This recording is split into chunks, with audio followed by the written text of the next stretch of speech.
la poésie de la croix. Poussé au bout de son souffle, notre Seigneur continuait à parler. Les paroles d'adieu en forme d'héritage pour ceux qui croiront à l'œuvre de la croix. Couronné d'épines, mains et pieds liés, visage plein de sueur et de sang, déshydraté par la soif, sous la fièvre due aux meurtrissures, mon prince charmant n'a pas voulu se taire. Il continuait à parler.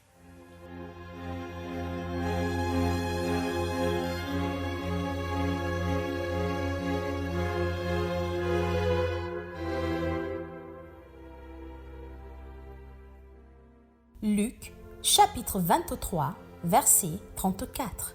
Jésus dit, « Père, pardonne-leur, car ils ne savent pas ce qu'ils font. » Ils se partagèrent ses vêtements en tirant au sort.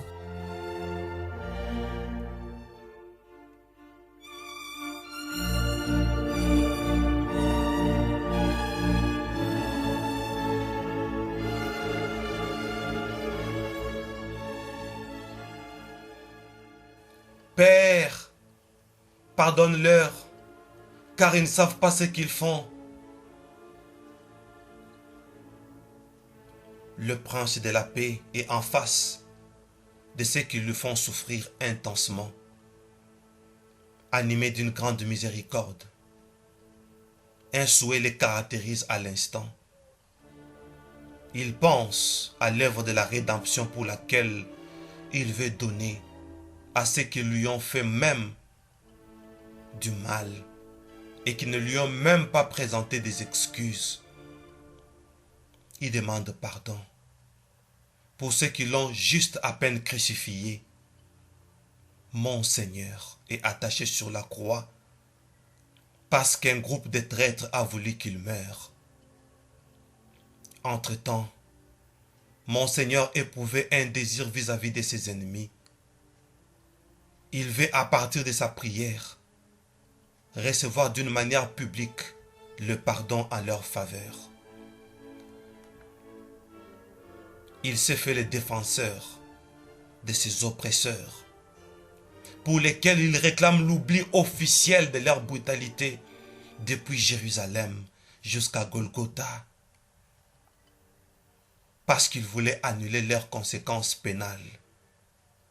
Ça, c'est une démonstration d'un amour au-delà des limites, prouvé avec une expression qui demande une mesure de grâce auprès de ceux qui l'ont torturé physiquement et moralement. Parce que l'indulgence était le seul sentiment que mon Seigneur a éprouvé vis-à-vis de ceux qui le martyrisaient.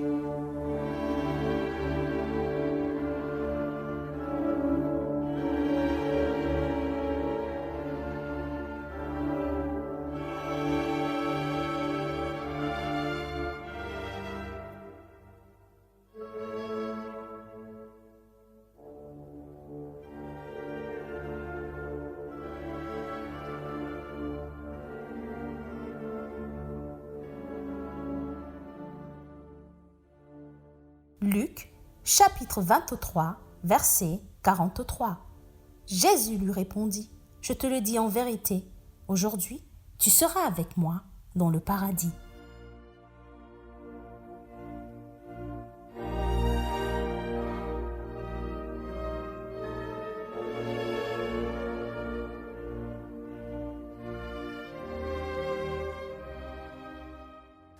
En vérité, je te le dis, aujourd'hui tu seras avec moi dans le paradis.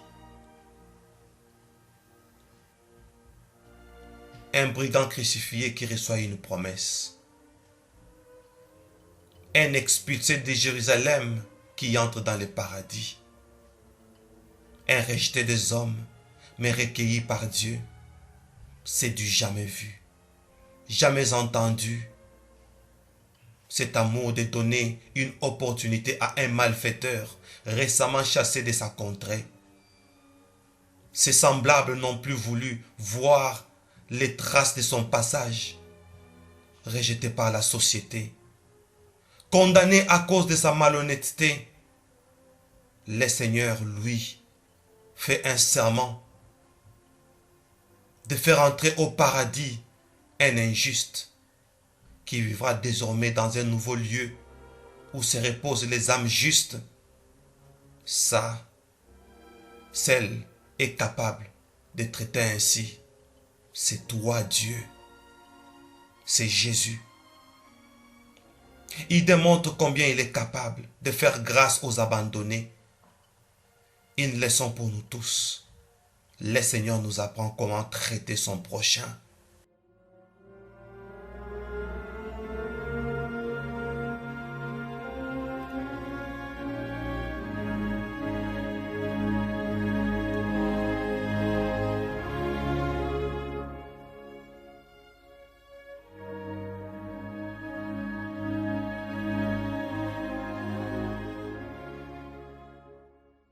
Jean, chapitre 19, du verset 25 au verset 27. Verset 25. Près de la croix de Jésus se tenait sa mère et la sœur de sa mère, Marie, femme de Clopas, et Marie de Magdala. Verset 26. Jésus, voyant sa mère et auprès d'elle le disciple qu'il aimait, dit à sa mère, « Femme, voilà ton fils. » Verset 27. Puis il dit au disciple, « Voilà ta mère. » Et dès ce moment, le disciple l'a pris chez lui.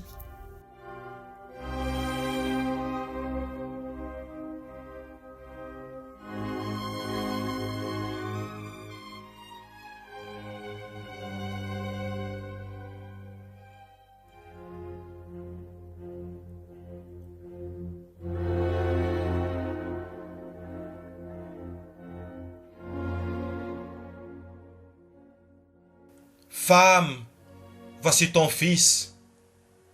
Fils, voici ta mère. Pendant que Marie s'inquiétait de son fils, le fils par contre s'inquiétait de sa mère. En pleine agonie, mains et pieds percés de clous, douleur atroce due aux meurtrissures. Malgré ses blessures et fractures, notre Seigneur pense à la prise en charge de sa mère pour démontrer combien ses intentions et attentions n'étaient pas tournées vers ces moments forts d'épreuve, plutôt vers ses proches. Il ne s'inquiète même pas de sa situation douloureuse. Ses préoccupations sont tournées vers les intérêts des siens, pour nous faire voir qu'aucun moment ou aucune circonstance ne peut détourner ses attentions vers ceux qu'il aime. Mon Dieu, il veille sur ceux qui lui appartiennent. Il joue son rôle d'assurer leur prise en charge, quels que soient les temps ou les circonstances. Oh mon Dieu.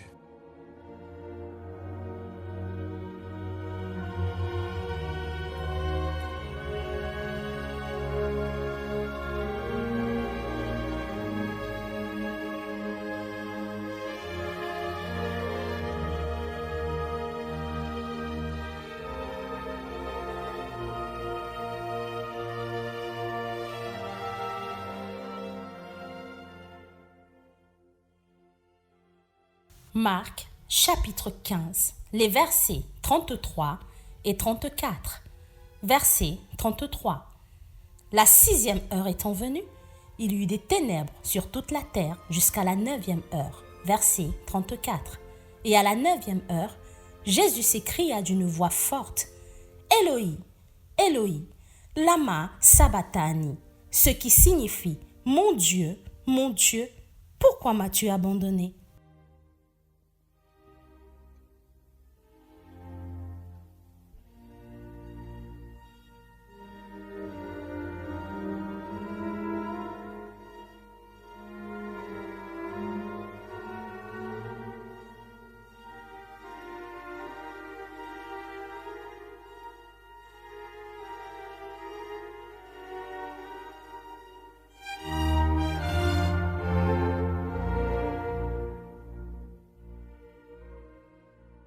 mon Dieu, pourquoi m'as-tu abandonné? Mon Seigneur s'est senti abandonné par sa société et par son Père, pour avoir privilégié les non-ayant droit, pour avoir ouvert les portes du paradis aux condamnés. Pourtant, c'était ça le ministère qu'il avait choisi.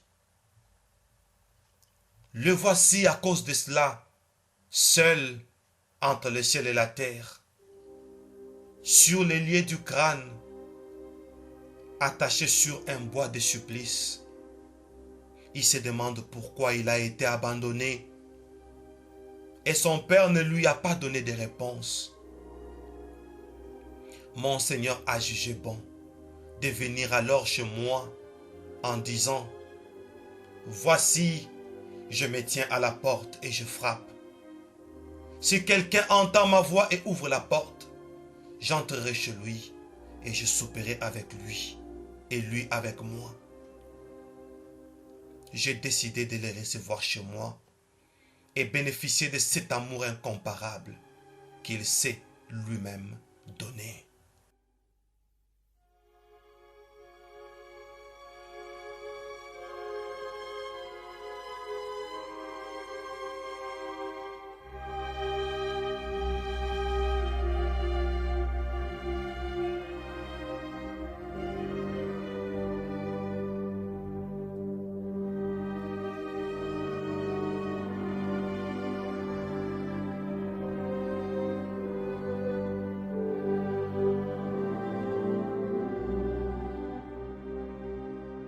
Jean, chapitre 19, les versets 28 et 29.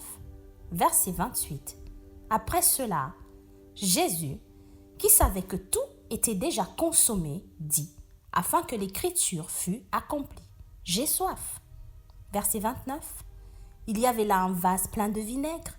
Les soldats en remplirent une éponge, et l'ayant fixé à une branche d'hysope, ils l'approchèrent de sa bouche.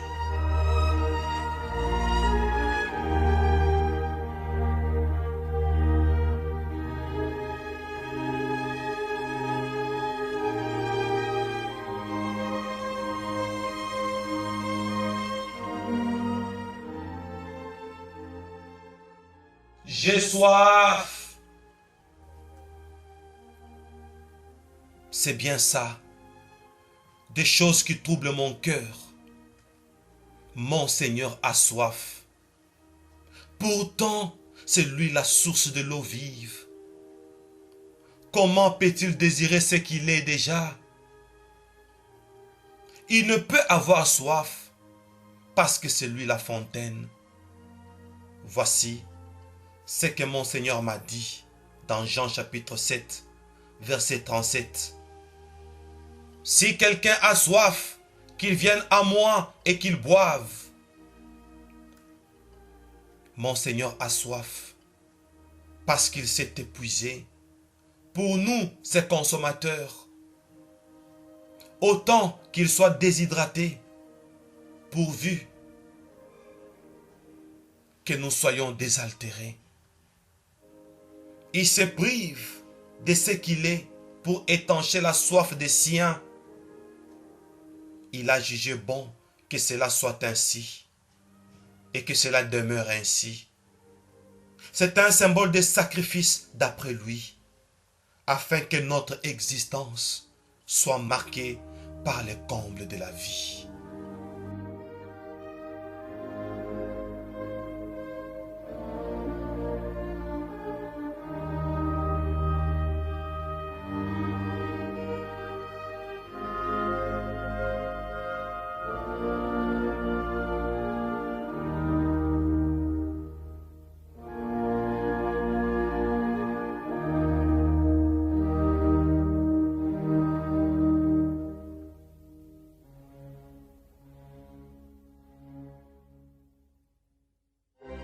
Jean, chapitre 19, verset 30.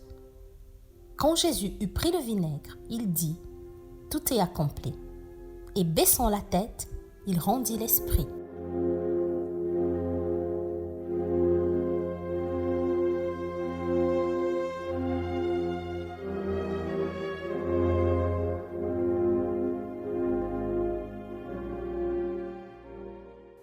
tout est accompli.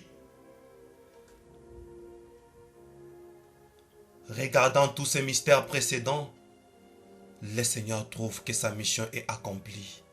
Donc, c'est fait. Les raisons pour lesquelles il avait pris chair sont accomplies. La croix étant le dernier instrument qu'il attendait pour finir son devoir. Il se voit et se sent dans une idéale mission parfaitement authentifiée par sa souffrance, qui est l'expression et la vraie définition de son amour pour se racheter. Il s'exclama lui-même, tout est accompli.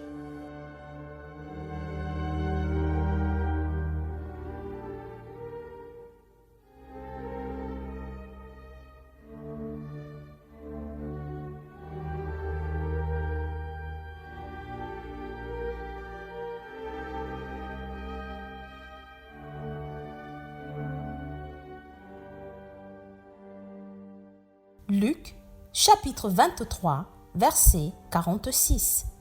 Jésus s'écria d'une voix forte, « Père, je remets mon esprit entre tes mains. » Et en disant ces paroles, il expira.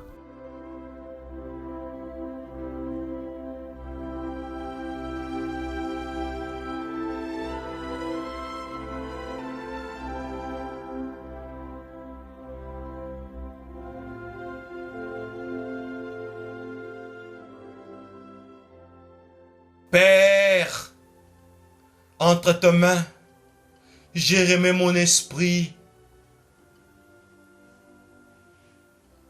L'esprit qui l'animait au sacrifice est parti. Les raisons pour lesquelles un souffle lui a été donné, les raisons pour lesquelles un souffle lui a été conféré en devenant homme, se dévoile maintenant.